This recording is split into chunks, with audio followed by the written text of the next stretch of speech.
Part 4 section A. जो अब उसकी बारी थी।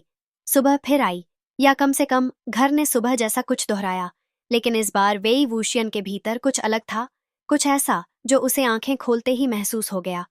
यह दर्द नहीं था, न थकान, न ही डर। यह खालीपन भी नहीं था।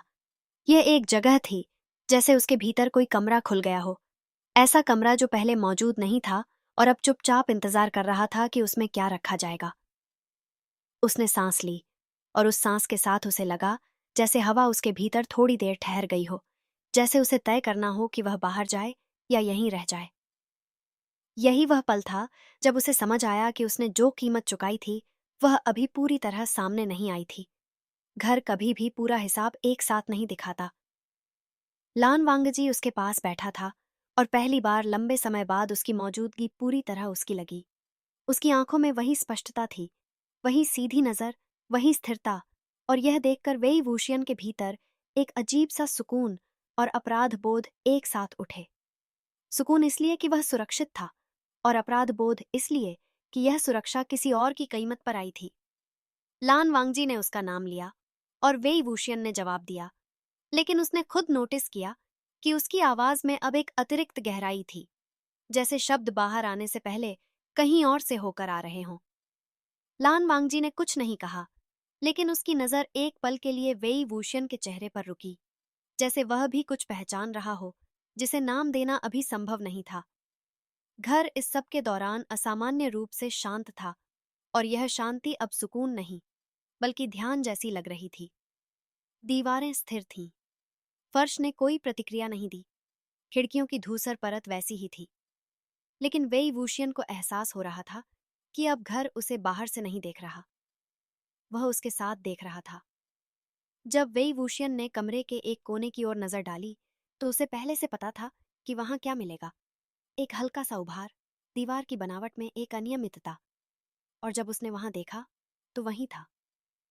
यह पूर्व ज्ञान डरावना नहीं था, यह सहज था, और यही बात उसे भीतर तक हिला रही थी। पहला संकेत तब मिला जब वेई वूशियन ने बिना सोचे लान मांगजी से कहा कि वे इस कमरे से बाहर जा सकते हैं। यह कोई अनुमान नहीं था, यह कथन था। लान मांगजी ने उसकी ओर देखा, सवाल पूछने के लिए मुंह खोला, और उसी पल दीवार के उस हिस्से में हल्की सी रेखा उभरी जहां पहले कुछ नहीं था। यह रेखा दरवाजे में नहीं बदली, बस यह साबित करने के लिए काफी थी कि वेई वूशियन की बात हवा में नहीं गई थी। घर ने प्रतिक्रिया दी थी, और उसने यह प्रतिक्रिया उसे दी थी। यह शक्ति की तरह नहीं लगा, यह अनुमति की तरह लगा, और यही सबसे खतरनाक प्रकार की शक्ति होती है। वेई वूशियन को अब यह साफ दिखने लगा था कि घर का ध्यान स्थान से हटकर व्यक्ति पर आ गया है। पहले नियम कमरे बनाते थे, दूरी खींची जाती थी, हवा बदली जाती थी। अब यह सब कम जरूरी था। अब जरूरी यह था कि वह क्या सोचता है, किस ओर देखता है, किस पल चुप रहता है। उसने महसूस किया कि अगर वह किसी चीज से नजर हटा लेता है तो वह चीज सचमुच पीछे हट जाती है, और अगर वह देर तक देखता है तो वह नजदीक आ जाती है। यह कोई भ्रम नहीं था, यह बातचीत थी, बिना शब्दों के, और यह बातचीत अब उसकी शर्तों पर नहीं चल रही थी। लान मांगजी ने आखिरकार पूछा कि उसे कैसा लग रहा है, और यह सवाल साधारण था, लेकिन वेई वूशियन को जवाब देने में समय लगा, क्योंकि सच बहुत साफ था और बहुत खतरनाक भी। उसने कहा कि उसे ऐसा लग रहा है जैसे घर ने उसे नहीं बदला, बल्कि उसे समझ लिया है। यह वाक्य कहते ही कमरे की हवा बहुत हल्के से हिली, जैसे किसी ने सहमति में सिर हिलाया हो।